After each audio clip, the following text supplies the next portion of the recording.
Hi friends, భారతదేశానికి చెందిన ప్రాచీన సమాజాల్లో ఒకటి యాదవ సమాజం. అయితే మహాభారత యుద్ధం తర్వాత ఈ యాదవ వంశం మొత్తం నాశనమైపోయింది అంటారు.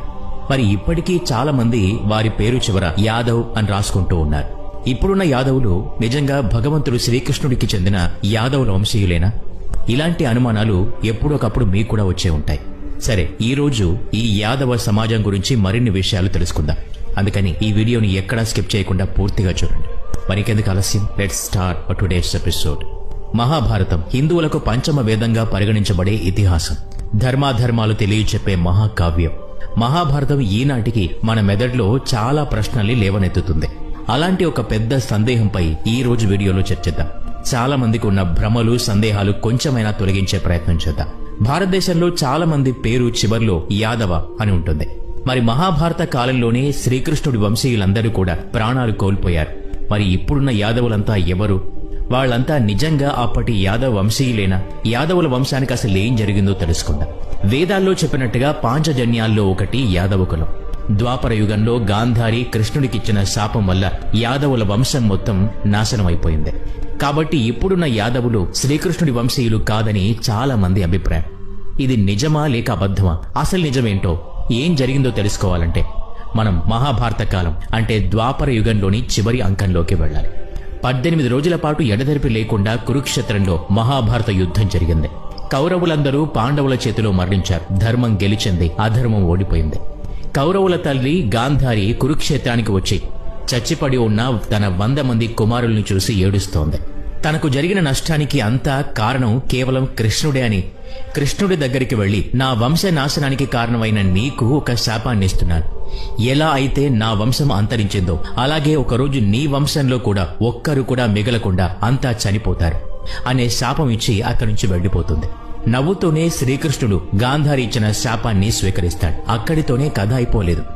యదుకుల వంశ నాశనానికి గాంధారి శాపంతో పాటు మరో శాపం కూడా ఎదురు చూస్తోంది. ఆ రెండో శాపం గురించి తెలుసుకోవాలంటే ఇక్కడ మరో కథను మనం చెప్పుకోవాలి. యుద్ధం అయిపోయిన తర్వాత యుధిష్ఠరుడు హస్తినాపురానికి రాజయ్యాడు. శ్రీకృష్ణుడు ద్వారకా నగరాన్ని పరిపాలిస్తూ ఉన్నాడు. జాంబవంతుడి కూతురు జాంబవతితో కృష్ణుడికి వివాహం జరుగుతుంది.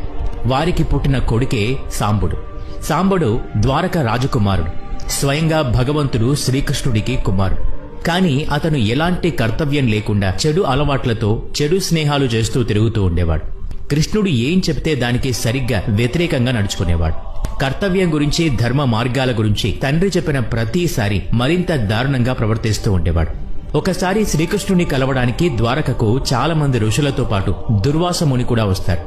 ఈ విషయం సాంబుడు మరియు అతని మిత్రులకు తెలుస్తుంది. ఆకతాయిగా ఉండే సాంబడికి ఋషుల్ని ఆట పట్టించాలనే కోరిక పుడుతుంది. సాంబడు చీర కట్టుకుని ఆడవేషం వేసుకుంటాడు. గర్భం దాల్చిన మహిళల పొట్టలో తలగడ పెట్టుకుని ధ్యానంలో ఉన్న దుర్వాస మహర్షి ముందుకు వెళ్లి నిలబడతాడు. వెళ్లి, ఓ మహాముని, నేను గర్భంతో ఉన్నాను. నాకు అమ్మాయి పుడుతుందా లేక అబ్బాయి పుడతాడో చెప్పండి అని అడుగుతాడు. త్రికాల దృష్టి కలిగిన మహాముని దుర్వాసుడు అతని ఆకతాయితనాన్ని కనిపెట్టేస్తాడు. సాంబడు చిన్నపిల్లాడిలే తెలియక చేస్తున్నాడు అని అనుకుని మన్నించి వదిలేద్దామనుకుంటాడు. అంతలోపే సాంబడు తన మిత్రులతో కలిసి ఋషుల్ని మరింత ఇబ్బంది పెట్టడం మొదలు పెడతాడు. దుర్వాసుడు కోపంతో, నువ్వు అమ్మాయివి కాదు, అబ్బాయివి. నువ్వు చేసిన ఈ మూర్ఖపు పనికి నిన్ను శపిస్తున్నాను. నీ గర్భం నుంచి మరో 7 రోజుల్లో అమ్మాయి కాదు, అబ్బాయి కాదు, ఒక ముసలం పుడుతుంది. ఆ ముసలం నిన్నే కాదు, నీ వంశాన్ని అంతటినీ కూడా నాశనం చేస్తుంది అని శపిస్తాడు. ఆ తర్వాత కృష్ణుణ్ణి కలుసుకోకుండానే ఋషులందరూ వెనక్కి వెళ్లిపోతారు. కృష్ణుడికి ఇదంతా తెలిసినా జరగవలసింది జరిగే తీరుతుందని ఊరుకుంటాడు. సరిగ్గా 7 రోజులకు సాంబడి కడుపు నుంచి లోహపు గొడ్డలి పుడుతుంది. అదే ఋషి చెప్పిన ముసలం. సాంబడు అతని మిత్రులు భయంతో వసుదేవుడి దగ్గరికి పరుగులు తీస్తారు. వెళ్లి జరిగింది చెప్తారు. అప్పుడు వసుదేవుడు ఆ ముసలాన్ని అరగదీసి పొడి చేయమని, చేసిన పొడిని సముద్రంలో కలిపేయమని చెప్తాడు. చెప్పినట్టే చేస్తారు. ఆ లోహం అంతా పొడి అయినా కొంచెం ముక్కే మిగిలిపోతుంది. ఆ ముక్కను ఒక చేప మింగేస్తుంది. మిగిలిన పొడి అంతా సముద్రం ఒడ్డుకు కొట్టుకు వచ్చి విచిత్రమైన గడ్డి రూపంలోకి మారుతుంది. చేపలు పట్టేవాడికి వలలో లోహపు ముక్కను మింగిన చేప దొరుకుతుంది. చేపను కోసినప్పుడు పొట్టలో లోహపు ముక్క ఉంటుంది. ఆ లోహాన్ని తీసుకుని జర అనే వేటగాడు బాణాన్ని తయారు చేసుకుంటాడు. ముసలం పుట్టినప్పటి నుంచి ద్వారక వాతావరణంలో చాలా మార్పులొస్తాయి. యాదవులంతా తాగుడుకు బానిసలుగా మారతారు.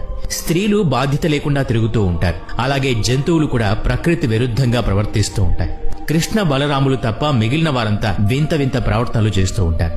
ఈ అశుభాలన్నీ చూసి గాంధారి దుర్వాసముని శాపం ఫలించే సమయం దగ్గర పడిందనుకున్నాడు కృష్ణుడు. యాదవుల మరణం సముద్ర తీరంలో జరిగితే మంచిదని అనుకుంటాడు. సముద్రానికి జాతరలా చెయ్యాలని చెప్పి యాదవులందర్నీ ద్వారక నుంచి సముద్ర తీరానికి తీసుకెళ్తాడు. రాబోతున్న ప్రమాదం తెలియని యాదవులంతా తమ వెంట రకరకాల ఆహార పదార్థాలు, మందు తీసుకుని అందంగా అలంకారాలు చేసుకుని వెళతారు. బలరాముడు మాత్రం అడవిలోకి వెళ్లిపోతాడు. సముద్ర తీరంలో ఉన్న పందేళ్లలోకి చేరిన యాదవులు సాక్షాత్తు భగవంతుడైన శ్రీకృష్ణుడు ఎదురుగా కూర్చుని మద్యపానం సేవిస్తారు. మత్తులో ఊగుతూ ఒకరినొకరు తిట్టుకుంటూ ఎగతాళి చేసుకుంటూ పెద్దగా నవ్వుకుంటూ ఉంటారు. ఆ రాత్రి సాత్యకి మద్యం తాగి కృతవర్మను ఎగతాళి చేయడం మొదలు పెడతాడు. కురుక్షేత్ర యుద్ధంలో కృతవర్మ కౌరవుల తరఫున నిలబడి యుద్ధం చేస్తాడు. నిద్రపోతున్న సైనికుల్ని, ఉప పాండవుల్ని అశ్వత్థామతో కలిసి చంపడానికి వెళ్తాడు. అసలు క్షత్రియుడు అలాంటి పిరికి పని చేస్తాడా? యదుకుల వంశం నిన్ను ఎప్పటికీ మన్నించదు అంటూ కృతవర్మను సాత్యకి తిడతాడు. ప్రద్యుమ్నుడు కూడా సాత్యకితో పాటు కృతవర్మను అవమానిస్తాడు. అదే యుద్ధంలో అర్జునుడు చేయి నరకడం వల్ల శాంతించి మరణం కోసం ఎదురు చూస్తూ ధ్యానంలో ఉన్న భూరిశ్రవుణ్ణి నువ్వు చంపలేదా అంటూ కృతవర్మ సాత్యకిపై ఎదురుదాడి చేస్తాడు. అలా మాటల దాడితో మొదలై ఒకరిపై ఒకరు కత్తులు దూసుకునే వరకు వెళ్తుంది. సాత్యకి కృతవర్మ తల నరికేస్తాడు. అక్కడున్న వారంతా సాత్యకిని చంపేస్తారు. తీరంలో మొలిచిన గడ్డి ముసలం ప్రభావంతో కత్తులుగా మారుతుంది. వివాదం పెద్దదై తీరంలో ఉన్నవారంతా గడ్డిని తెంపి దానితో ఒకరిని ఒకరు చంపుకుంటారు. శ్రీకృష్ణుడి కళ్ల ముందే యాదవులందరూ ముసలంతో చనిపోతారు. చివరికి కృష్ణుడు, సారథి, దారకుడు మాత్రమే మిగిలి ఉంటారు. వెంటనే అర్జునుడికి జరిగిందంతా చెప్పి అతన్ని వెంటబెట్టుకు రమ్మని, అతడే మిగిలిన ఆడవాళ్లను, పిల్లల్ని రక్షిస్తాడని చెప్పి దారకుణ్ణి పంపిస్తాడు. దారకుణ్ణి హస్తినకు పంపిన తర్వాత కృష్ణుడు బలరాముడు వెళ్లిన మార్గంలోనే అడవికి వెళ్తాడు. అక్కడ బలరాముడు తన శరీరాన్ని విడిచిపెట్టి తన అవతారాన్ని చాలిస్తాడు. కృష్ణుడు కూడా తన దేహ త్యాగం కోసం ఎదురు చూస్తూ ఒక చెట్టు కింద పడుకుంటాడు. అప్పుడే అటువైపు వచ్చిన వేటగాడు చెట్ల మొదల్లో ఉన్న జింక ముఖం అనుకుని కృష్ణుడి పాదానికి బాణం వేస్తాడు. బాణం తగిలిన కొంచెం సేపటికి శ్రీకృష్ణ భగవానుడు తన దేహాన్ని విడిచిపెట్టి అవతారాన్ని ముగిస్తాడు. అసలు ఎవరా బోయవాడు? అది తెలుసుకోవాలంటే త్రేతాయుగంలో జరిగిన ఒక సంఘటన గురించి చెప్పుకోవాలి.